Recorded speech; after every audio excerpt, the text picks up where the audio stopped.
it felt as though somehow, yes, the earth was spinning quite happily below me, but yes, that detachment from all of the detail that's going on earth did make me feel quite isolated. How are you coping with isolation now personally, and do you have any tips for our viewers about how they can make the best of this situation? So I'm really an outdoorsy person. I love being outside. I like walking in mountains. I'll run along the towpath along the river. I just love generally having that fresh air. And because I didn't feel weather in space, I still really relish, having the wind in my hair, the rain on my face. I love it. And of course, I don't get that very much now. But nonetheless, I don't actually mind. I quite enjoy the inside stuff too. And whether or not that was to do with being in space for a few days, I don't know, but there is so much we can do. And I think it's that change of mental state, rather than thinking about what we can't do anymore, it's thinking about what we can actually do, making sure we keep connecting with people, keep up to date with all of those details in people's lives. Ask for help. Asking for help if you're an astronaut is seen as a sign of strength. So I think we have to remember it's not a weakness to ask for help. It absolutely is a sign of strength, because it will mean it's much easier for people to help out and for that community spirit to be maintained.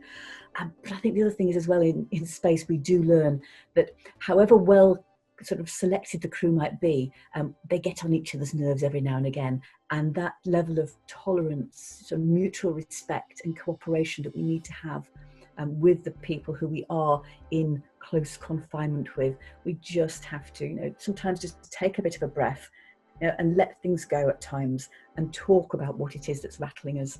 And I think the other thing is, it's about having plans and backup plans. I wasn't frightened or anxious in space because I knew there was a load of stuff that had been planned already. I knew what was happening around me, and I knew what I needed to do. And if something went wrong, there was a backup plan. If it was really urgent, like a life support thing, then there was a manual backup to the automatic backup.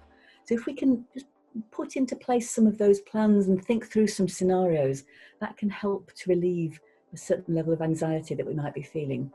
But overall, the whole thing is that, I think we need to remember, I certainly remember what I missed in space. I missed that contact with people. I missed the weather, the fresh air. So let's remember that when we can ultimately go out wherever we want and have that freedom. Let's not forget and take for granted about things like fresh air, and all the rich social connections that we will have. And I think if we can remember that, we can actually make use of this time, and society will be more communal, we'll be better connected.